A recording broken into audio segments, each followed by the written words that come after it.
প্রথম দেখায় মনে হবে বিশাল বড় জায়ান্ট স্ক্রিনে দেখানো হচ্ছে ব্রাজিল আর্জেন্টিনা বিশ্বকাপের কোনো ম্যাচ।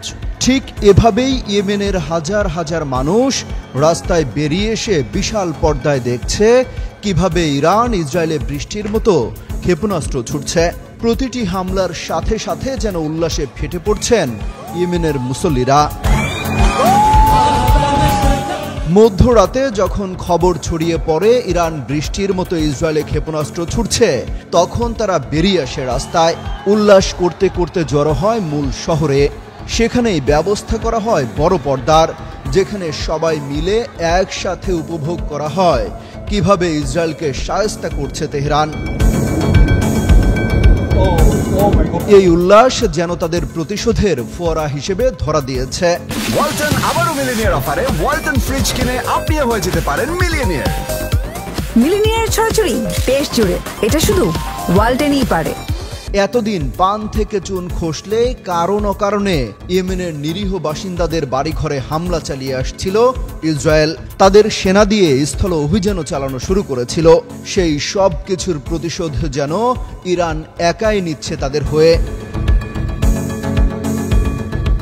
শনিবার মধ্যরাতে তেল আবিব এবং জেরুজালেম লক্ষ্য করে ডজনকে ডজন ক্ষেপণাস্ত্র এবং ড্রোন হামলা চালানো হয়। এই হামলা চলমান থাকবে বলেও ঘোষণা দেওয়া হয় তেহরানের পক্ষ থেকে। পরিস্থিতি এমন ভয়াবহ রূপ নিতে পারে সেই আন্দাজ আগেই করেছিলেন ইসরায়েলের গোয়েন্দারা। তাই তো আগে ভাগেই জরুরি অবস্থা জারি করে বাসিন্দাদের নিরাপদে সরিয়ে নেওয়া হয়। শুধু বাসিন্দারাই নয়, ইরানের এই প্রতিশোধের হামলা থেকে বাঁচতে ইসরায়েলের প্রধানমন্ত্রী বেনিয়ামিন দেশ ছেড়ে পালিয়েছেন বলেও গুঞ্জন ছড়িয়েছে। তবে বিভিন্ন গণমাধ্যম বলছে নিরাপত্তার কারণে নেতানিয়াহু এবং তাদের প্রতিরক্ষা মন্ত্রীকে নিরাপদে সরিয়ে নেওয়া হয়েছে। সেখান থেকেই গোটা পরিস্থিতির উপর নজর রাখছেন তিনি।